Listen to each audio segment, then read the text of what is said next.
Man, we live, baby. We live. We lit, baby. We lit. Family tree. Let me know that you're up in the building with me by simply hitting that like button. And of course, please let me know as well with the audio. Let me know if the audio is good.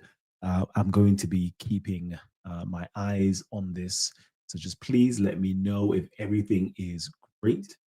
Yeah, there we go. There we go. There we go. I've literally just um, gone to the other side to look at myself to make sure that everything's okay. So yeah, today, I've got a powerful show. It's just picking back off the last show we did earlier on today, and this one is the secret history of Muhammad's family.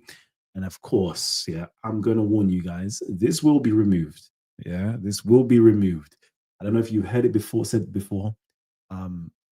If you say that Muhammad is black, thou shalt be off with his head, right? If you talk about this particular family lineage, guess what? You're supposed to get 80 lashes across your back. So this stuff is going to get flagged. I already know this already. And I may myself even take it down before, the certain other groups of people get a hold of this information. Okay. So family, if you're tuned in right now, get ready. This is going to be a good show. So yeah, right now we're going to be going into the historical Muhammad. We're not talking about, I've done this before. I've shown you guys there is the legendary and then there is the historical. So for example, we give you the Santa Claus narrative. We have the Santa Claus, which is a legendary figure, but we know that Santa Claus was birthed out of a real historical individual, a 4th century bishop from the Byzantine Empire, Saint Nicholas. Okay, so we know that individual is a 100% legitimate, verified, authentic individual that lived in the 4th century in Turkey underneath the Byzantine Empire. He was, a Christian. Then we have over here Islamic Muhammad, Muhammad of legends that can't be verified, who is birthed out of a historical figure, which is Saint Muhammad of the 6th century underneath. You ever want to do your research underneath King Abraha, and he was a real life figure. Yet again, he was a Christian. He was an archbishop. An archbishop of the Habashite Empire. Some would say the Homerite Empire. Some would say Ethiopia. Some would say Zafar. Depends on where you want to go for this information. You'll find him. Okay, so we're talking about this historical figure and not the legendary figure. So let's get into this. Now, funnily enough, right, in doing history, we have to go back into all of the literatures, whether it's Christian literature, Muslim literature, Greek, Syriac, whatever the case is, to find out information. And I want to just show you this information here right now. Okay, controversial information, but I've got it for you. So let's get it on there. We can be up in the building as well. Let's go over here. So we're talking about the Banu Thalaban. Okay, the Banu Thalaban. I don't know. Everybody here who's heard of the Banu Thalaban? And I'll say to you that most of you, if you know Islamic history, you most probably have heard of this individual, this prominent family, but you just don't know. Nobody's put the pieces of the puzzle together for you. But today, Kalam will. And afterwards, guess what? You'll be able to show this to other individuals, right? And you can have a nice conversation flowing. So let me go into this right now. So the Banu Thalaban. So the Banu Thalaban, nice little overview right now. The House of Thalaban first appears on South Arabian inscriptions, then in Byzantine records of the early 6th century as a royal family over Mudar and Kinda. Again, I'm going to ask you guys, I want to be as interactive as possible. Have you guys heard of the family of Mudar? Have you heard of the tribe of Kindar? Let me know if you've heard of these names before. If not, we're just going to keep on flowing, right? I'm going to introduce you guys to a chronological listing of members that were part of the Banu Taliban. And these are all inside of historical records. So we're going to go into it. You're going to get introduced to people like Hayun, Daus, Harid, Hind, Hujr, Malik Arab, Amir, Kabsha, Qais, Yazid, Muhammad, etc. All right, we're going to go into all of this. We're starting right from the beginning. Rahubat Sana was really good. Okay, so over here on the right, this is actually an image of King Caleb. King Caleb is, if you want to just check it up, in the early 6th century, he reigned and he brought over, I always say that it's quite possible that the year of the elephant is, in fact, in remembrance to this particular individual right here. He's known as the Najashi or the Goose, who conquered Arabia and made it part of the Aksumite Empire. Most of you guys don't know that Arabia, in the 6th century, in the century that the legendary Muhammad of Islam was born, there was an African empire that was ruling over Arabia. Okay, you don't know? Google it, Wikipedia it, even any encyclopedia, Britannica it, all right, and you'll find this information. So right now, we are showing you, a nice map of the Arabian Peninsula, and we're also showing you about the Banu Thalaba or the Banu Thalaban, where they're mentioned inside of the inscriptions. This is an inscription of, I believe it is Madikarib, which is another Himyarite king that was put in power and control. So basically, the Aksumite Empire, Aksum, I don't know if you can see it on my screen here, Aksum down here, they had control of all of this, right? And they had Himyarite kings that they put in play, puppet kings as such, who were Christians. And they basically send them out on certain missions, even on behalf of the actual Byzantines. So they sent out missions all the way over into Iraq and conquered Iraq and did a madness over there in the year 521. So you all can read it, you can see it, it's on the screen, it's there for you guys to see. But also in there, as you can see, there is a particular tribe that's being mentioned along with the Kinda and the Madhij. It says here, and with the Banu Thalaba of Mudar. So there is a tribe called the Banu Thalaba who were over Mudar. Okay, and it says here, Madikarib's army was bolstered by elements from Mudar, commanded by the Banu Thalaba. Since these are elsewhere called Arabs of the Romans, this expedition could have been undertaken at the request of the emperor. So if you go back again into literature, John of Malalas, you will find out that the Byzantine king wanted, the Lakhmids, the Persians, to be underneath the control of them. So they went out and did a mission over there. Nice campaign. Okay, and we got another one right over here from Pseudo Joshua the Stylite. In his chronicle, it says here, the Arabs of the Romans, also who are called of the house of Thalaba, is right there. Went to Al-Hira, which is over here. I don't know if we can see it over here, far right-hand corner in Iraq.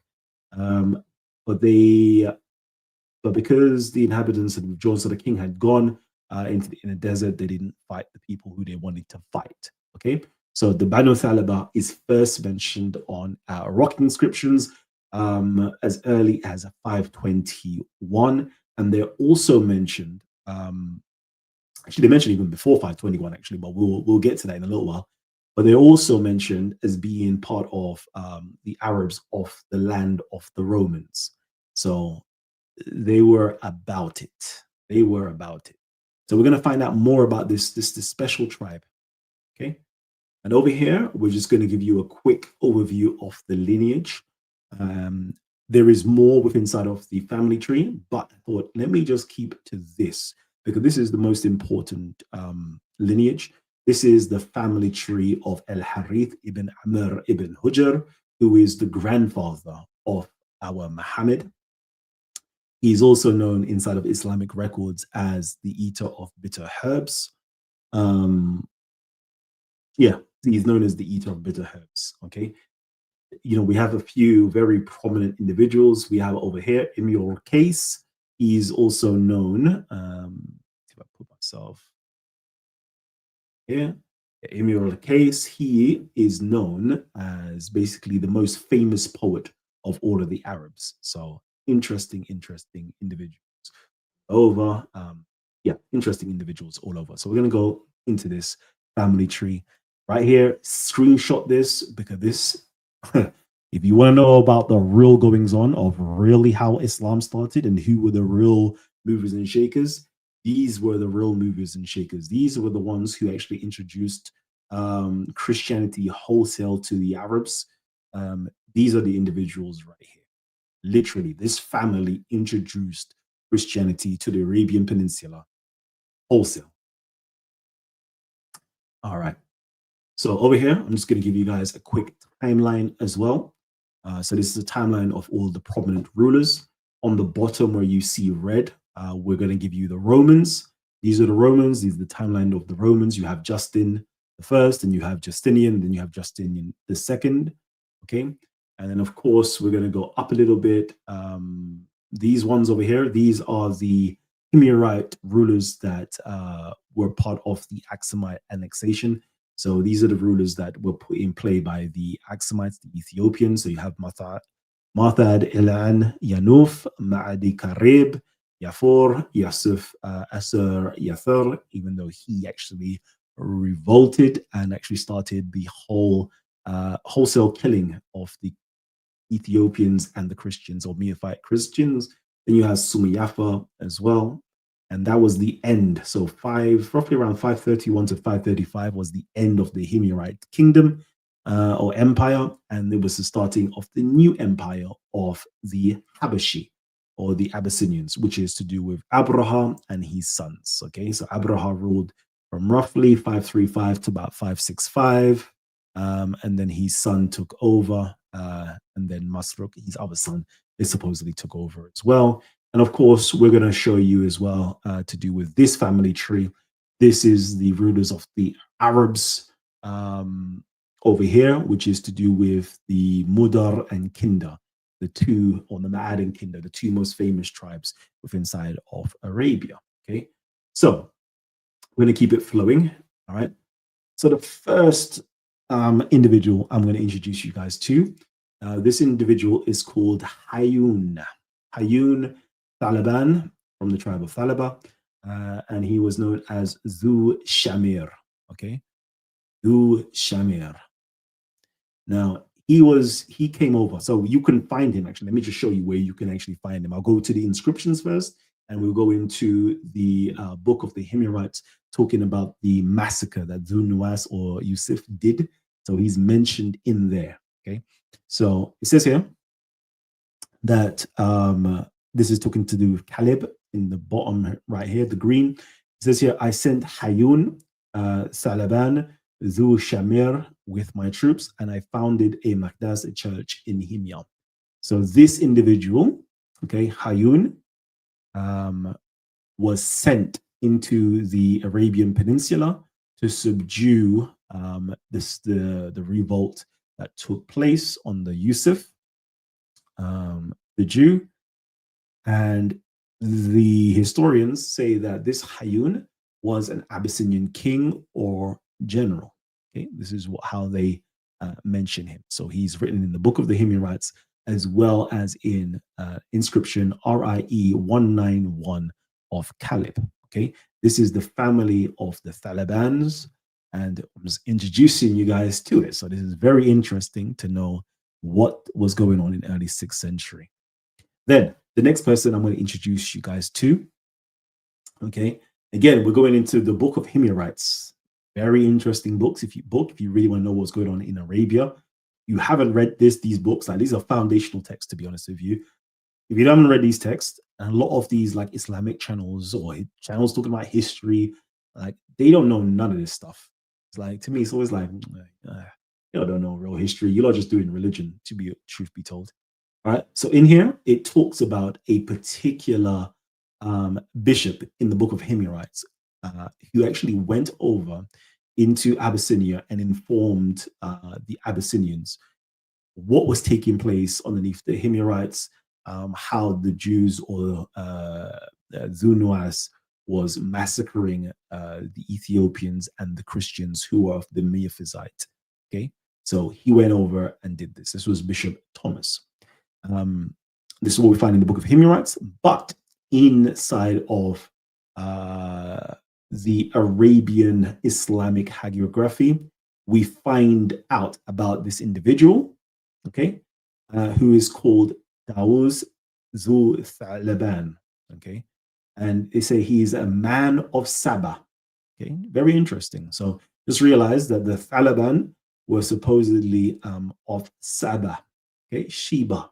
Okay, these are the people of Sheba. It says here that he took his horse, eluded them, went to Byzantine court, told the emperor of what was going on with Vunuas troops. Then he went over into Abyssinia to the Negus with the emperor's letter, and he sent with him 70,000 Abyssinians, putting over him a particular individual called Ariat to basically subdue the Himyarites, the Himyaritic Jew. That's the story. So this is another individual that's written again with inside of Islamic text, the Sirah of Rasul. Now, funnily enough, there is some discussion around this individual, whether Daouz was actually Hayun or not, because they share the same name, Thalaban. Was it the same individual? We don't know. But in Islamic records, it says that he went over, so he's playing the part of the bishop, Thomas, and I'm like, it's quite clear that there's two different individuals being spoken about, and this to me seems as though it's talking about Daouz is clearly taking the part of Thomas within inside of the book of the Himyarites. Okay, and I think to myself, if more work is done, and I'm hoping that the scholars actually do take up the time to do the work and ask the questions of whether it is simply a slippage of the M within inside of his name. So, for example, if we now put in Tamus, Damus, it gets closer to it being Thomas, okay, or Tamus. Tamus. If you spell it the Aramaic way or pronounce it the Aramaic way, it's Tamus, okay? So if it's that, and we put in the Damus, Tomus, with a bit of linguistics, you know that the T and the D is interchangeable. So it's like, could it be? Could it be? I'm not going to say it is or not. I'm just saying it seems more likely. So, for example, whenever you see the word kinder being mentioned within inside of inscriptions, do we have it here? No, maybe the next slide. If you see the word kinder being mentioned within inside of inscriptions, no, I don't have any inscriptions here. Okay, if you ever do see it, no, maybe here, maybe here. Yes. So over here, you see the word kinder. This word here is kiddat. It says kiddat, Kiddat. But it's pronounced kinder. So it's actually an N is supposed to be there. So N and M, we know that it's usually the same, very close. So we see that the N is dropped, but we know that it's pronounced kinder, but it's only got the KDDT. Oh yeah, even over here, it shows you kinder. So it shows you there's an N there.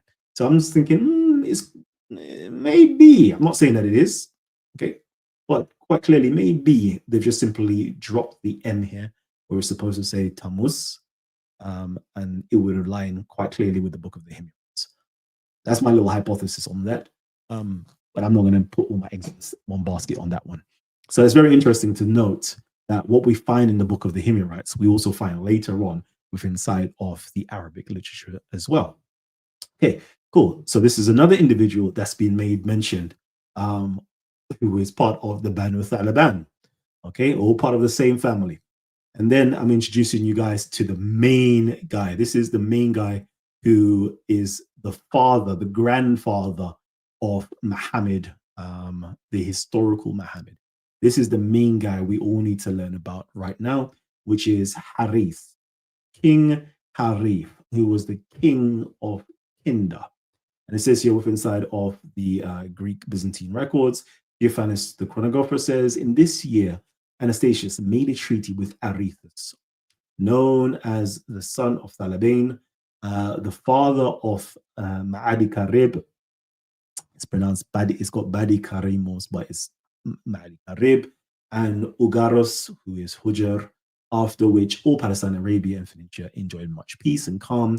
And then again, we find it here with Caleb, King Caleb El Asbaha, Negos of Axumite. We find that he is also being mentioned over here, Harith and Marthad Zu Thalaban. Okay, so we know that, you know, there's another individual part of the Thalaban who is mentioned, Marthad, and they're part of the Zu Thalaban, or the Lords of Thalaban. Interesting, very, very interesting. Yet again, that we can find time and time again, you know, the family of the historical Muhammad being mentioned within inside of inscriptions, being mentioned within inside of, you know, Arabic works, Syriac works, Greek works, is very interesting. Okay, and again, we're going to go to the daughter of King Harith. She's also being mentioned within inside of a monastery, which was built. It says right here, the monastery was built by Hind. So she built a monastery inside of the Lakhmid kingdom. Okay, all the way over into like Iraq, that side's over there. She built a monastery.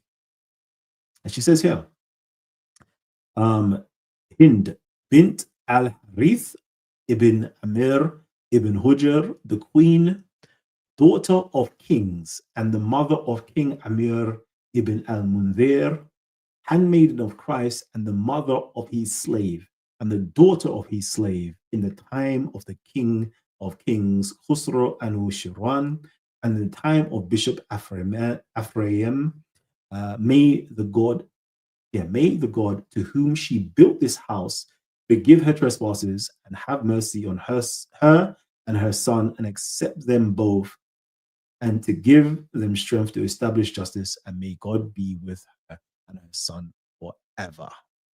Okay. Interesting. Hmm. So it says here, the queen belonged to the royal house of Kinda, which in this period was already Christianized. Okay? So everywhere you can find this family is related to Christianity. They're building a monastery, they're bishops, they're rolling with the Abyssinian Christian king, Ethiopian Axumite Christian king. Like, very, very interesting stuff, right? Very, very interesting. Cool. Let me just quickly carry on. And then, of course, you have over here Kays. This is Muhammad's brother that's being mentioned. You find him again within inside of Photius. You find him in Procopius. There's other few places as well. It says here, as for the Homerite, you know, Hammuraite is basically southern Arabia. It was desired that they should establish Kays, the fugitive, as captain over the Madini, and with a great army of their own people and of the Madini Saracens, make an invasion into the land of Persia. This case was by birth of the captain's rank, an exceptionally able warrior. And then we find out a little bit above that Justinus concluded a treaty with Case, told that his son should be taken as hostage to Byzantium, you know, and then, yeah, there's a mission to Axum and to Himyar and so forth, right? So very interesting stuff that we find him again being mentioned. Sorry, it says here, he was the chief of the two most illustrious Saracen tribes, the Kinda and the Ma'ad tribe. Okay, very interesting to see again this particular you know, family of Muhammad. Kays, his brother, is being mentioned. Let me keep on going. And then, of course, we find that his brother Yazid is also mentioned. Somebody asked me earlier on, how do you know that the father's name is Kabisha? And we find it right here within inside of Abraha's inscriptions. And he said here, this inscription was written after revolted and broke his oath. Yazid ibn Kabsha, his governor, his Khalifa, his Khalifa, who he had appointed over Kinda, while this tribe had no governor. He rebelled, and with him the prince of Saba, and so forth, right? So we find out here that this individual, Yazid ibn Kabsha, was made governor over Kinda, while the tribe had no governor. And we remember over here that Case was the governor, his brother was the governor of Kinda and Ma'ad, okay? And it was desired that the Homerite, okay, i.e., Abraham, should establish Case, the fugitive, as captain over the Ma'ad and the Kinda tribe. But it's not there, okay? So it was desired. Why was he a fugitive? Because his father, where is his father? Where is his father? His father, Al Harith, he was actually killed in the year 528, and Munzir actually took over his kingdom and started to take over his lands. So they kind of killed him and the whole of his family, like literally slaughtered a lot of them. I think the number was like 3,000 of them, 300 or 3,000 was literally slaughtered. So a lot of the family was killed. All right. So he was a fugitive because he was, he didn't have a kingdom anymore because it's taken over. So that's what happened. You find out that Case was actually taken by the Byzantine Empire to go into Palestine regions, and he was told to split his his authority with his two brothers. And one of the brothers, Yazid, was given the power, which Abraha instituted. But unfortunately, he rebelled, which was a madness. But then he got back into order. And it says here, Yazid joined him and Nabat, and once more swore allegiance, gave him his hand, swore bay'ah, just as was being sent out the troops. Okay, so cool. So, anyways, at the end of the day, they got back into good books. He started to swear his allegiance again, and everything was fine. Cool. So that's that. And then again, we have over here the third of the three brothers. We have Muhammad, who is the grandson of King Harith. And over here, he's mentioned within inside of the Islamic works as Abrah. Says here, Abraham, there were some Arabs who had come to seek his bounty, among them Muhammad ibn Khuzai, al-Dakhwani, al-Salami, with a number of his tribesmen, brother of his, called Qais, which we've seen before. While they were with him, a feast of Abrah occurred, whole feast, but he was there to honor him, and he crowned Muhammad, made him mayor of Mudar, and ordered him to go among the people, invite him to the pilgrimage at his which he had built. Okay, interesting stuff. Okay, so this Muhammad, right here, who is another governor of Mudar, was crowned by Abraham after he had established a throne for him. He literally established a throne, a cathedral for him, and he was crowned, and he was sent out to do religious works for him. Now, funnily enough, if we go into the life and works of St. Gregentius, you find out that he is also mentioned. This whole book is talking about this particular Muhammad, and is talking about, he's given a pseudonym, Gregentius, funnily enough. But in there, it says that he is the shining prophet of the Homerites. So within inside of Abraha's time period, there's this certain individual who was sent as a prophet to the Homerites, to the Himyar Empire. So the Himyar Empire spread all over Arabia, okay, all over Arabia. He was also called what? It says here, the king received him, and being assured by the letters from the Pope, he embraced him and accepted him as an apostle and a wonder-working man. Thanking God, he handed over all of his power to him, and he appointed priests, deacons, and inaugurated churches in happy Arabia. So imagine that. Okay, we have records of this individual, Muhammad, being an apostle to Arabia, and being a prophet to the Homerite, to the Himyar Empire. Imagine that. Imagine that. We have all of this information here, but guess what? Nobody's talking about it. Everybody is in what's called it? What I call it? Like religious world. Everybody's in religious land and having beefs over Muhammad this and Christian that and all this stuff. And none of it, what they're talking about, can be verified. But right now, I've literally just shown you all the way throughout, historical records, inscriptions, Greek contemporary records, Syriac contemporary records, Greece records, what else? South Arabian records. We found all of these records mentioning the family of Muhammad, the Banu Thalaban, okay? His grandfather, his grandfather, his brothers, his father, his uncles, his aunties, his cousins, right? They're all being mentioned. But then we ask the question, right? And I don't even want to ask this question to Muslims, really, but let's just ask the question to Muslims. Ya Muslimin, I can find the historical Muhammad, who was the Rasulullah, who was the Nabi as well, right? We can find him in the 6th century underneath the Nagas or the emperor or underneath the King Abraham, right? Where is your Muhammad that you talk about? Can you show us your one? Can you give us an inscription? Can you find your Abdul Muttalib? Can you find your Abdullah? Can you find your, all this stuff, the Quraysh? Can you find all of that stuff that's mentioned? The answer is no, you can't, because all of it is made up information. It's made up.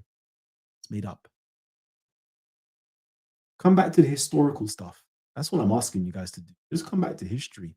Learn history and learn what actually took place within inside of history. And you will never be fooled. That is it. That's my message. Anyways, so the question is, where was the historical Muhammad born? We don't know. There is no information on where the historical Muhammad was born. We know about where he lived or where he operated. So we find within inside of the Islamic records that he lived when he was cast out by his tribe in Najran. That's where he lived. We find out that he did expeditions throughout Central Arabia, Mecca even. We know that he did that. We know through works written within inside of Christian literature that he was within inside of the Abyssinian Empire.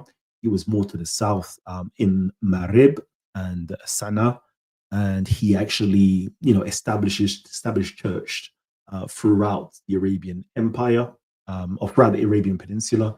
So we know he operated in these different regions, but to say where was he born itself, there is no information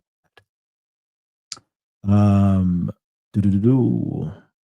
And then we have here our good old brother called Akan ibn Akan, and he says, Kalam, your Muhammad is make believe.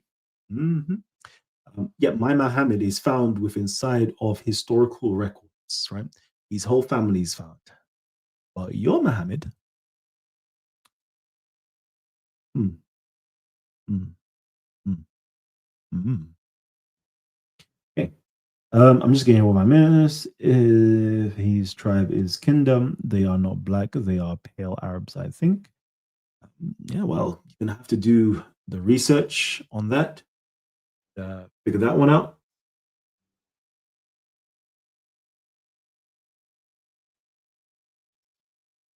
Yeah, I had this here. Somebody asked me.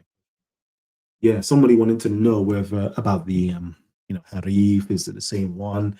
And you'll find it all there for somebody who wanted to just know that information. And again, this particular Al Harith, he is known as the eater of bitter herbs within inside of Islamic information, and he's described within inside of the Syriac literature. When the Kinder tribe came up to him, should we even bring up? Should we bring it up? Should we bring it up? I don't even know if we should bring it up. Let me see. We can bring it up. Maybe. Give me a second. Do-do-do-do-do.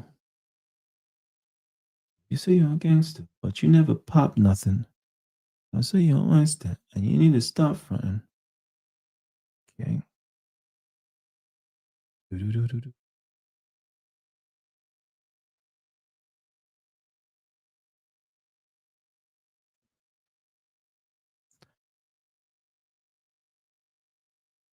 Let's see if we can just bring it up. Yeah, it's over here.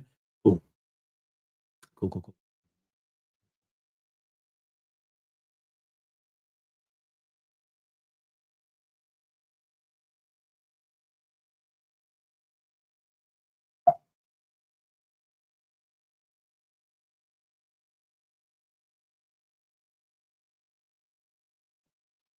So yeah, okay. So over here, you can see, there's a particular individual called Al-Ash'ath ibn Qais, came with a deputation of Kinda. Okay. They had combed their locks and blackened their eyes with kohl, and they wore stripped robes bordered with silk. The apostle asked them if they accepted Islam, blah, blah, blah, blah, blah. Okay. He says to them, look, Al-Ash'ath says, yeah, we are the son of the eater of bitter herbs, and so are you. So imagine this, right? The Kinda tribe came to Muhammad, okay, according to this record. Yeah, I'm not saying if this happened really or not, or if this is just propaganda. It says here that they came to Muhammad and said that we are the sons of the eater of bitter herbs, i.e., Al Harith, the black guy that had shown up. Yeah, it says that we are his sons too, and so are you. And then supposedly Muhammad answered, yeah, I know Kinda were kings and that, but he said to them that, nay, we are the sons of Al-Nadr ibn Kinana. We do not follow our mother's line and disown our father. Al-Ash'ath said, have you finished? O men of Kinda, by God, if I hear a man saying that, I will give him 80 strokes. Okay, we're gonna circle back to what that actually means in a little while, right? And then it has the description of the eaters of bitter herbs. It says here, Al-Ash'ath was a son of the eater of bitter herbs on his mother's side. The eaters were Al-Harith ibn Amir ibn Hujr, person that I brought up earlier on. And then it tells you a whole story of Al-Harith's wife saying that on the way, she said to Amir, methinks I see a black man with blubber lips like those of camels eating bitter herbs who has seized thy neck, meaning Al-Harith. So he was called the eater of bitter herbs, okay? So this individual, Al-Harith, who is a Kinda, yeah, if you're saying that they weren't black, okay, they weren't black, but at least Al-Harith was described as being a black man with blubber lips, and this was the individual that Muhammad was said to be the son of, okay, going back to the original Muhammad. And this is how they try to suppress the story of the original Muhammad, right? Because it means that there was a story circulating from the Kinda people that Muhammad was the son of Al-Harith, but if anybody said that, they had to receive, what do they call that? Corporal punishment. You've ever heard it said that if you say Muhammad was black with inside of a certain Sunni Islam, that you could be killed for that, right? It's saying that if you even say that he was the son of the eater of bitter herbs, i.e. Al-Harith, right? You can receive 80 lashes for that. This is how they were able to control the populace. This is how the original story of Muhammad was completely lost, because it was beaten out of them and it was silenced through the threat of death. Okay? This is what I'm trying to teach you guys. Learn your history, understand what these people did, how they silenced the original narrative of the Muhammad narrative. They literally silenced it. As I said, what did Muawiyah do? Muawiyah went to war with the Rashidun, went to war with Ali, the nephew of Muhammad, but this is the people you take your religion from. Uthman, part of the Umayyads, yet again, he burnt the original manuscripts of the Quran. Imagine that. But this is the people you want to take your religion with, and you want to tell me that I'm wrong, but yeah, you're following the people that burnt your original scripture. They burnt the original Syriac literature in order to create another narrative. They were the ones who marched into your holiest of lands, i.e., let me do this. Let me do this. Let me do this, right? Me, I'm trying to give you your history, but you want to tell me I'm wrong, right? So these people marched in 683. I want you to do it. No, let's do it right now. Let's do it. Let me see if I can do this. Siege of Mecca. Yeah, because sometimes if you don't do it, yeah, not even that one. I'm looking at the first siege of Mecca. Let me go. Let me type in first siege because it's not even once that Mecca's been sieged. Yeah, there we go. This is the people you take your religion from, and you want to tell me that I'm wrong. Okay, let me again. I want to make sure I just hammer this into your heads. Hammer it into your head. Okay. Yeah. Siege of Mecca. Yeah. Look at this. Look at this. You've got, yeah, you've got the Umayyad Caliphate underneath Muawiyah going into Mecca. Yeah. Sieging Mecca, burning the Kaaba. Yeah. Burning the Kaaba. Where is it? Yeah. Burning the Kaaba. You should see it caught fire and burnt. Yeah. There, which wooden structure covered with mattress had been erected protected, caught fire and burnt down while the sacred stone was burst asunder. Blah blah blah. Cool. This is what your people did. This is where you get your religion from. Yeah.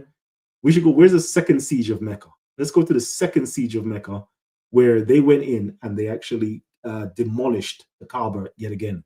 They went in and they went in. I should tell you what they did. They went in, destroyed the Kaaba, your most holy place.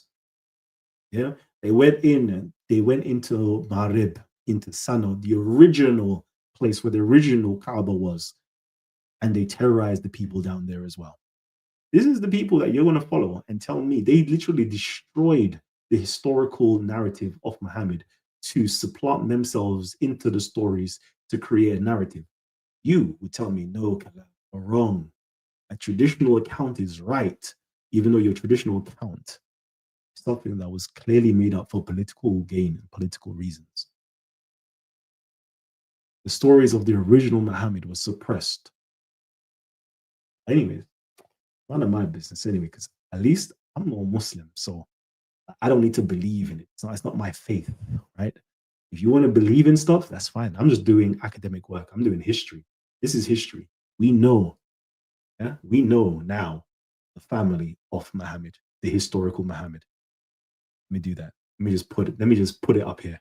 We know this family. We know this family. Let me put that family tree right there. We know this family. We know this family.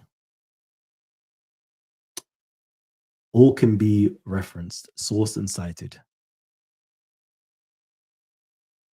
Anyways, let me go and see what your comments are saying, people. If any of you guys got any good questions, please tag Titans TV, tag Titans TV, and ask me the question. But I am finished with the presentation. To be told, truth be told, and yeah, they eradicate Black History Month from Mecca. Yeah, they eradicate, bro. You don't even know. You don't even want to know. Yeah, how much they eradicated. Because again, I'm sorry to tell you, yeah, my Muslim brothers, Ibn Zubair, yeah, this is where you get the earliest counts from the dynasty of the Zubairid dynasty. This is where you get the first accounts, the first coins, inscriptions with the name of Muhammad on it.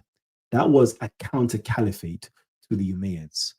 They were fighting against whatever they were doing, changing around the religion of changing the religion, burning the Kaaba, which was a church, by the way, with the images of Jesus in it and Mary in it. They were trying to preserve the original story. They were trying to preserve the original Christian narrative of Muhammad. They were trying their very best. Ali and them was again trying their very best. If we can take the story to be factual, trying their very best to get the Abyssinian Najashi's son, yeah, to step up and take back his kingdom and fight against these Umayyads and take back his kingdom. That's going to be a story for another day because we're going to go into that. We're going to go into, Ali and Zubair and like what was going on during that time period. Okay, Kalam, you saying that the Ethiopians were in power, but what took place? How did they fall? Where? What happened? And that's some real detective work that we have to go back into to figure out what actually transpired. God damn. Anyways, let's see. So yeah, any questions real quickly, let me know. Let me know if you have any questions. I will share the link, but I think I'll do any of discussions. We could do that for another show, or we can have the conversations off air. But I would like to just keep this as a standalone episode. So if there's any questions, like I've brought up some real stuff for you guys to go back and do your research on. Okay. So if there's anything, let me know in the comment section so I can answer you. And again, if you're rewatching the show right now, please just leave your comments inside of the comment section after the show is finished, and I'll do my very best to get back to you with any information that you may need. Okay. But right there, that is the family of Muhammad. We see that they have some sort of Abyssinian connection. They were the ones that brought over the army. They brought over the Ethiopian army to get rid of the Jewish regime on the Zu Nuas. It was them that did that. Very interesting information in there. We know that they're heavily connected with Christianity, helping the emperor to build a church over in Himyar. We have, Hind building a monastery over with inside. She's the queen. She's bringing in monasteries with inside of the Lakhmid kingdom as well. Like very interesting stuff. You'll find again with inside of the book of Himyar. If it's the same Hayun, it shows that he actually introduced, Christianity within inside of the Arabian Peninsula, within inside of Najran as well. So it's very interesting to see how integral this particular family was in bringing about Christianity inside of the Arabian Peninsula. Okay, but unfortunately, Umayyads, and then the Abbasids, which is just following on from the Umayyads, underneath them, they completely misconstrued and polluted the original form of Christianity that the historical Muhammad brought underneath Abraham. Okay, literally misconstrued it, and unfortunately, they took away the Bible. The context of the Bible, and now you're left with a Quran. And then we know that the Quran can't stand by itself, so we now need to make up stories, i.e., hadiths. This is how they've completely just maligned something that was once pure, something was once holy, something that was once nice. Imagine in the 10th century, this individual was being canonized as a saint, right? But sad, man. It's sad. Let me know even. It's just sad. Sad. Caleb of Axum is called the king of Rome, Feta Nagast. What does this mean? And likewise, Justinian king of Ethiopia or Axum. What's this about? It's very. Do you know what? This is very interesting, right? I have to go back into my Kebra Nagast because to me, this is like, when I first read it, I was like, hold on, this is talking about early Islamic period. Like this is talking about the right before or right at the same time. Like this is very interesting information. So I'll have to go back in it and reread it again. But it's interesting to note that they kind of shared their kingdom in a sense, based upon. Let me say how I say they shared their kingdom, because I can't say they fully share their kingdom. That's not what I'm saying. They share their kingdom in the sense that just if you think about the Mudar, um, Mudar and Kindar, they were aligned with the Romans and they were aligned with the Axumites. Yet again, yeah, you see that they're working on behalf of like what's going on there. Like this is a very big kingdom, the Mudar kingdom and the Kindar kingdom. They're massive kingdoms within inside of the Arabian Peninsula, and they're working on behalf of Axum and the Byzantium to go into the Lakhmids and Persia and take over that region. It was like, there is something going on there. So, and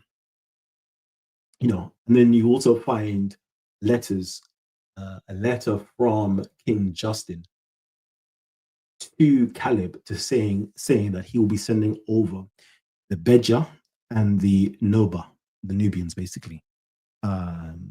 His way to go and fight off the Himyarites. What? What do you mean? And if you understand history, you would understand that King Caleb was already the emperor of them. If King Caleb is already the emperor of the Beja and the Nobatians, how is the Roman king sending them to help him? It doesn't make any sense. So we can see that there's some type of shared rulership of this kingdom. There's something shared going on. I don't know the full context of how it's being shared, but we can see it, via the historical records. I don't know if I can pull up something for you, so get that case a bit more.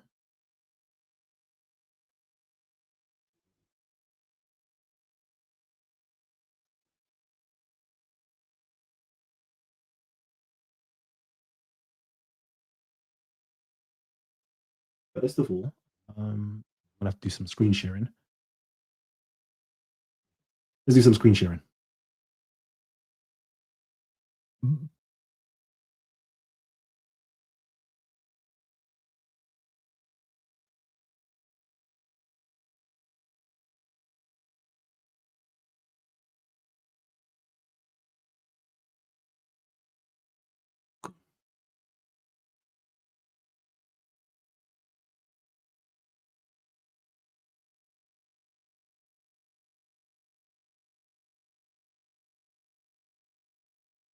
Okay, this might be it. No, it's not. Yes, it is. Is it? Okay, cool. I'm gonna skip to the real important bit. It says here, maybe I have to bring up this. Yeah, okay, cool. And we, for our part, will send forth by way of Coptus and Bernike a huge army consisting of both the so-called Blemenes, i.e. Beja, and the Nobades.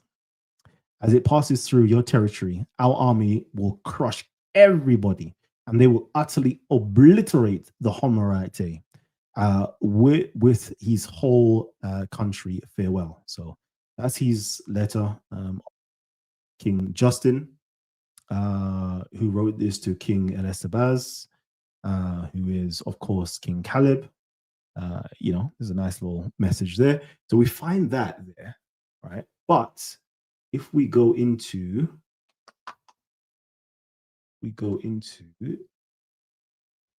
bear with me one second.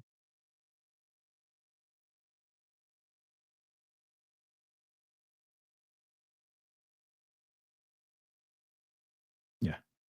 If we go into King Caleb's,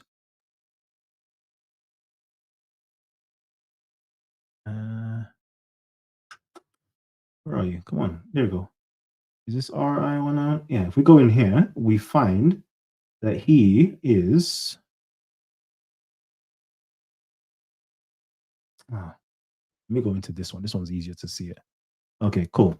So in RIE 191, we find that he is. Come on, give it to me. Cool. King of the Axum. Okay, King of Axum and Hemia of Redan, of Saba, of Salin, of Taudem, of Yamanat, of Tihama, of Hadramat, and of all the Arabs of the Beja and Noba and the Kush and Siamo and Darabat.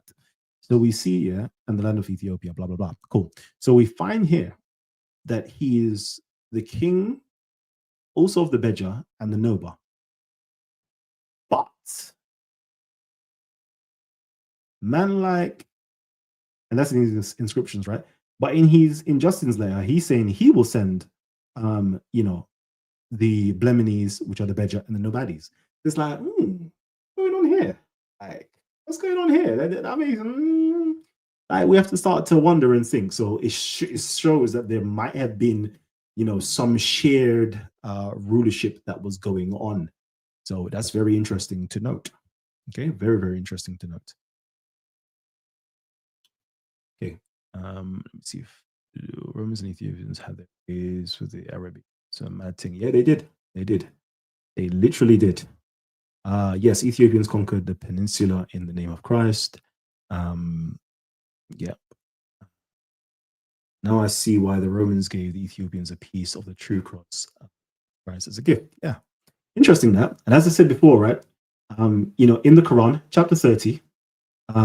Let's do that actually. Let me quickly do this. Let's do this.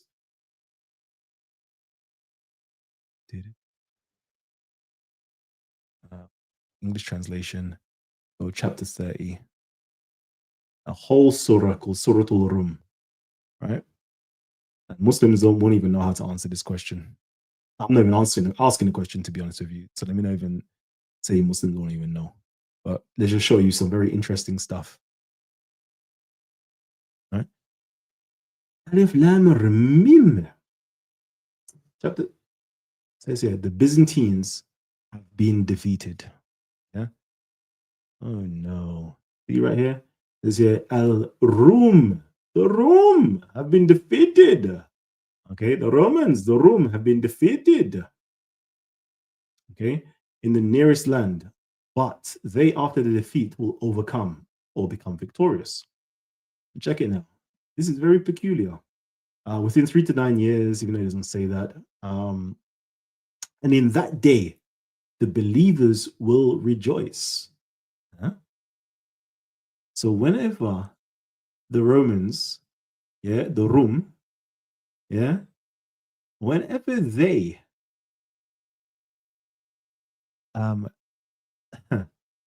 whenever they get back on top, that day, the believers, the mu'mineen, let me just see if it's mu'mineen, or mu'minun that's being used here. Let me just make sure before I say something that's not right.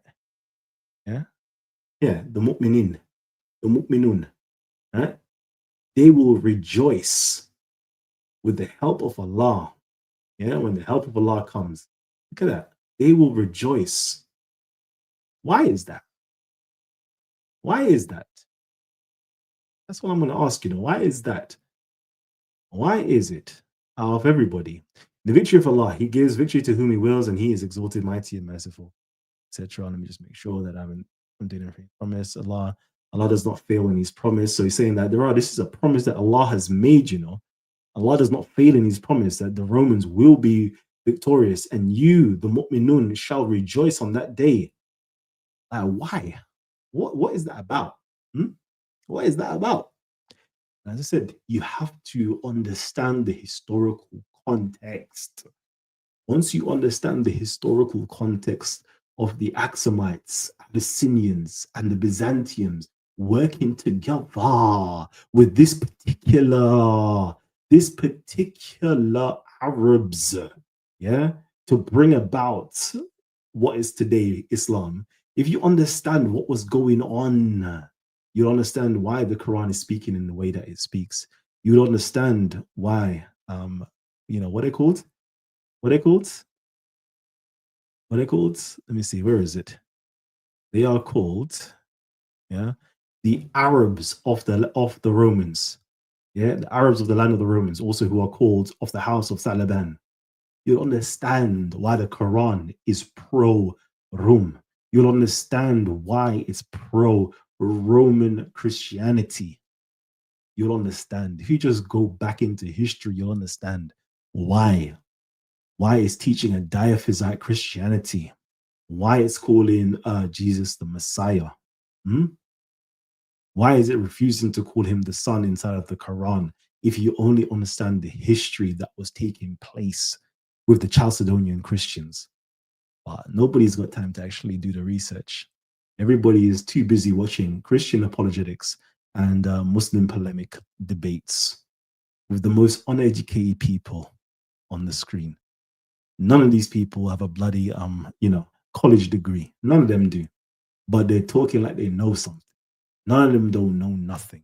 Go back into history, learn history, and you'll understand what was really taking place with the Byzantiums and the Axumites and the Abyssinians, and how this particular tribe, the Thalaban, Mudar, and Kindar, literally revolutionized the Arabian Peninsula. Mhm. You know what? Funny enough, stop this. Jose, I see you. Don't worry, I'm coming for you. Don't worry about that. Yeah, I was watching this. Oh, look at this. Look at this. Material evidence for Christianity in Himyar. Mother and child statue. Remember, inside of the Kaaba, there was a mother and child of Mary and Jesus, right? Right now in the Sana Museum, we find that there. Yeah, right here, the Great Mosque of Sana, possibly taken from Abraha's Cathedral. Yeah. Note, the cross is still intact. This is where the Kaaba, sorry, not the Kaaba, this is where the original Quran was found, inside of Abraha's Cathedral that's converted into a mosque. Yeah. I'm just going to drop a little few things. Let me see, what else can I drop here for you?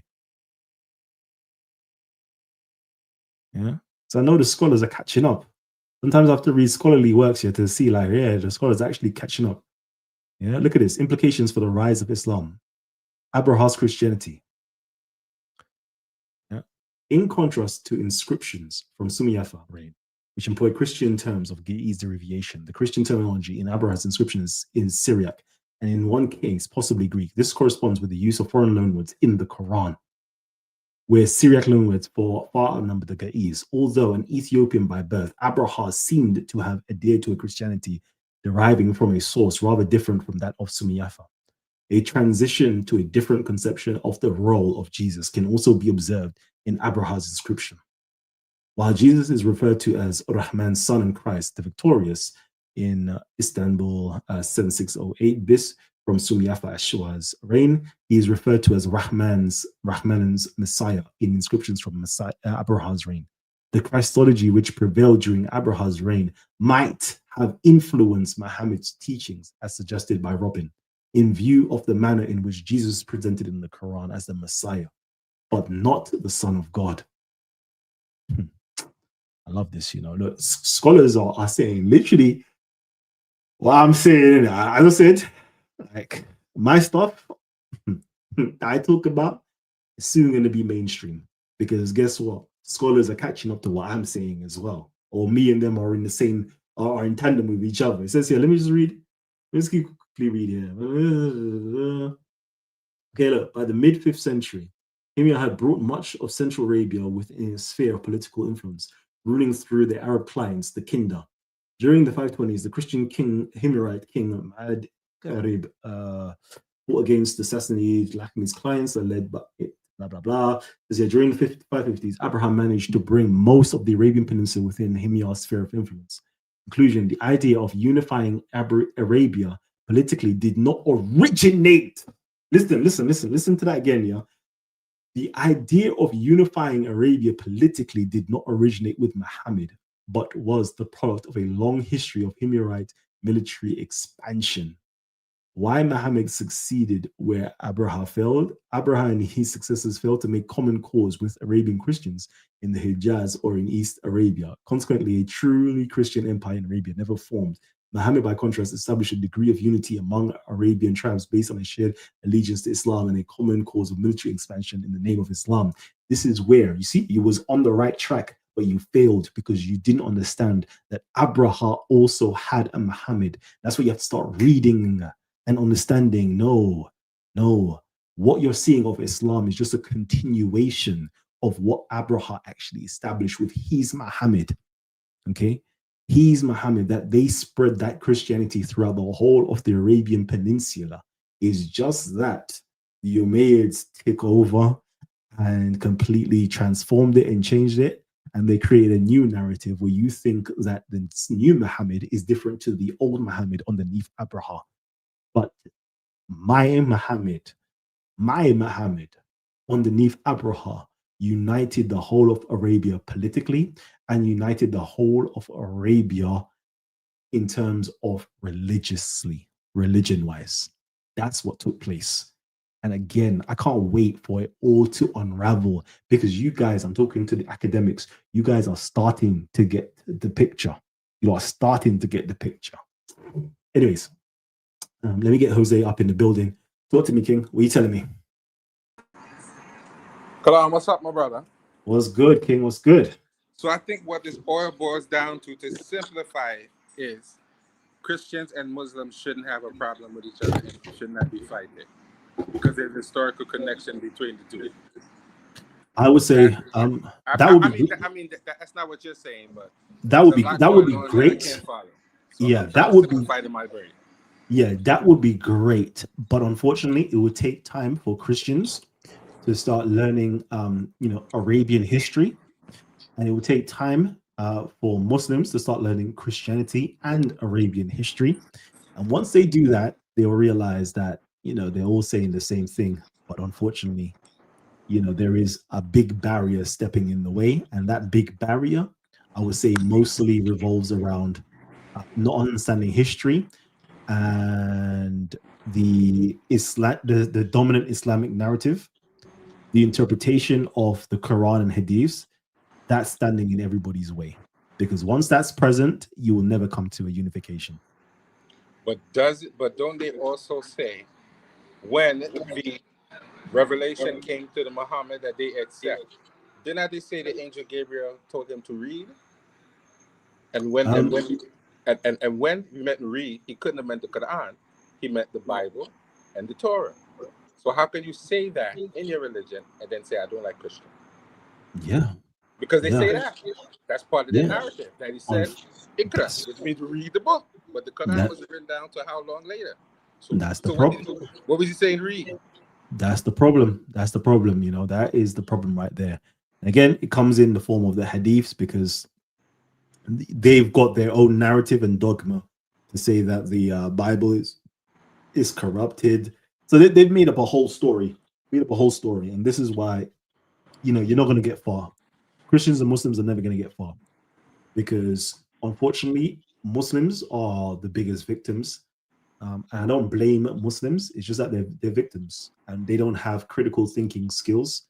And if they did have critical thinking skills, they'll understand what you said just made sense, but they don't. But that's crazy, Kalam. You're repeating every day in your mosque that the angel whom you respect said to read the book, but then you telling me someone else came and told you not to read the book. So who should you believe? If you value the angels and the prophet, the Rasulullah, over everything else, how can some dude come thousands of years later tell you the prophet was talking foolishness, and you going for that while still saying the same thing? That's crazy.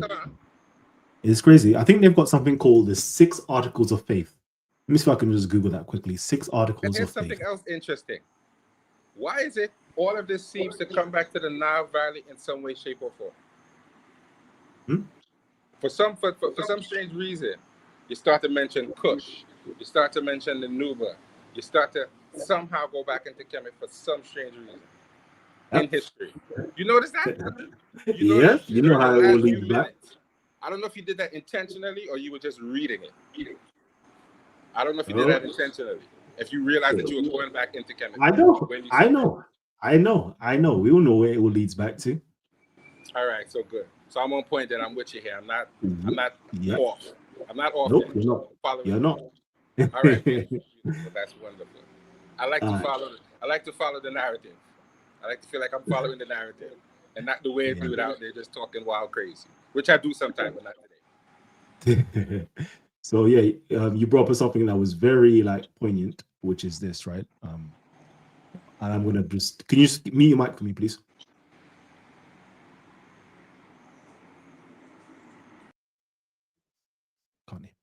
Cool. Where are we? over here, right? You have the 6 articles of faith called Iman, belief in the existence of the oneness of God, belief in the existence of the angels, such as Jibrail, Mikael, Israfil, belief in the existence of the books of which God is the author, the Quran, Gospel, the Torah, the Psalm, scrolls, Moses, and the scrolls of Abraham. Then obviously all the prophets, day of judgment, and God's predestination. Imagine that. This is what you have to believe as a Muslim. But then somehow you're tricked out of that. And you're tricked out to say that, yeah, we believe in these books, but not the books that is currently available to us, not the Torah, not the Psalms, not the scrolls, because they've all been corrupted. Well, if you use that same logic, can't you say that your Quran has been corrupted? So do you believe in the Quran, but not the Quran that you have today because the Quran has been corrupted? Let me know. Let me know, Muslims. Or is it only work, or it can only work on other scriptures? And you can only follow your Muhammad, your prophet, instead of the other prophets. Let me know how it works. Let me know how it works. Well, yeah, family tree. Really, really fun, interesting show. Again, I've had a good time. If you guys got any questions, let me know. But for now, I'm tired and I'm ready to go to sleep. Muslims are saying that Jesus is God. That's something new. Jeez. Easy, easy. Well, Brother Kalam, I want to say thank you for your hard work, because I'm one who honestly doesn't have the discipline to go through all that, nor the patience. So thank you. So thank you for being my cheat code, so I could just watch Kalam and throwing other things on top of what Kalam say, and I go sound real bright, and it's really Kalam doing all the work. So I appreciate what you're doing, bro, because it's helping me out to make me sound better, bro. It really helps me. And it's not a shame to say that, because it's better for me to say that than to come on here and sound stupid and embarrass myself. So you're doing a lot of work, so I could just jump in there and maybe just do a video review and just add a little 1-2 things there to make myself sound bright. So when I get back on track with my technology, I'm gonna be reviewing a lot of these videos. Please do. Please do. So don't feel your work is going unappreciated, because you're helping me out later on. In the next month or two, you're gonna help me out tremendously. You're gonna make me look so good in front of my audience when I review your video. So don't feel bad. Somebody's doing your work for good. Let me. Yeah. All right. So you go ahead and get some rest. Have a blessed night, right? All right, cool. Bless. Hey, yo, man, like Lord Abba, though, what's going on? I haven't seen you for so long. Let me know what's good with you, man. Let me know what's good. Jeez. And if you would like, please go back, rewatch this video, and let me know your thoughts on this particular show today. It is some powerful information that we've dropped. Mohammed, if in doubt, confirm with the books that came before, But I want to say that I don't even think it says, Muhammad. I just think it says, like, talking to the people, just go to the books and confirm. It's not just specifically Muhammad. It's definitely not speaking to Muhammad specifically. It's talking to the people. Like, people, go back and confirm if you need to know. Peace, bro. All is well. Definitely going to go back and rewatch this. Yeah, man. Definitely. Oh, man, like Lord Abba, Jeez. I've seen everybody today. I've seen Enki on Sana TV, Lord Abba. Listen, I feel honored right now. But family, I've done the show. I've done the work. I've done what is necessary of me. Now it's some time for my own self to relax, go and sleep. I've done like 2 shows with you guys. Please go back, rewatch this. Drop some questions for me. Let me just see real quickly as well. Because go back and rewatch it. Again, it's to do with the family of Muhammad. We're showing that we can find them within inside of inscriptions. We can show that we can find them within inside of Roman literature.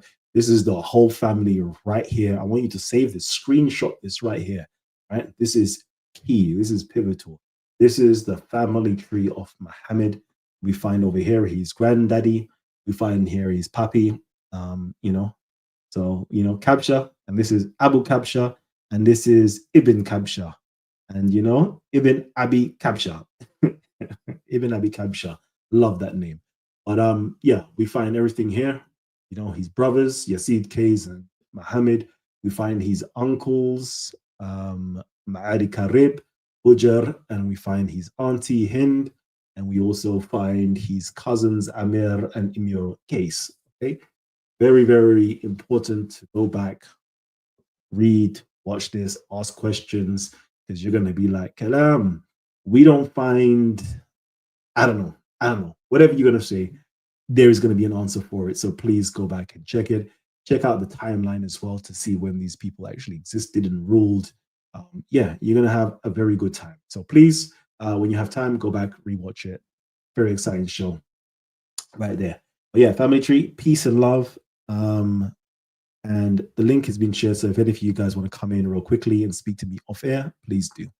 Peace and love, family. And I'll catch you guys on the next one. Don't forget to hit the like button. And after the show is finished, please, please, please just drop some comments. Also, the algorithm a lot. I need to leave. I need to stay in end stream. Young Cali, baby.